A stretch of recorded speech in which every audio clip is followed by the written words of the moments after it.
Hello, September 1968 saw the beginning of a 2-month-long strike by the teachers in New York.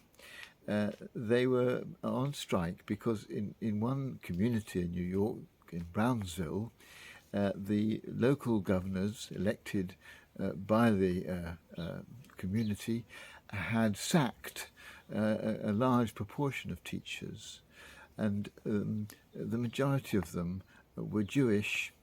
The board had become increasingly black because of the change in the demographic nature of Brownsville, and in the atmosphere of 1968, the school board, now predominantly run by black people, wanted schools to represent their culture.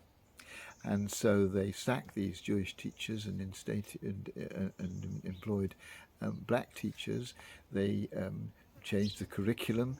They brought African culture and history into the curriculum, taught Swahili as a language, and one school, a Puerto Rican, in a largely Puerto Rican area, became a bilingual school. Radical changes, but the teachers didn't like it.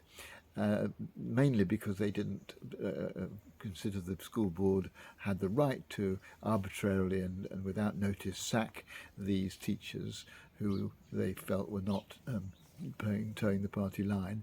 And the strike ended with the New York authorities, the wider area stepping in and taking over and reinstating the teachers. But I mentioned this at the beginning of a new school year, when we obviously think of children going back to school and some of them starting new schools. But we also think of teachers coming back to work after their break, and all the pressures that teachers are under. These teachers in New York were under pressure to teach a particular curriculum, which may or may not have been what they thought should be taught.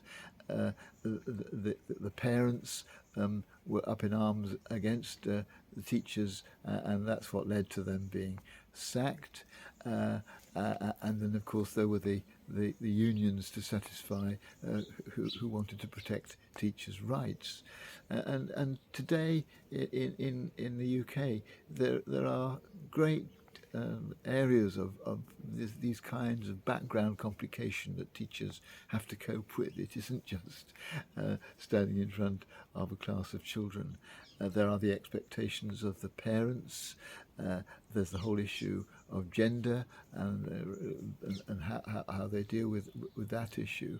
There's lack of resources, feeling that the schools are not being sufficiently funded to do the work that they're supposed to do.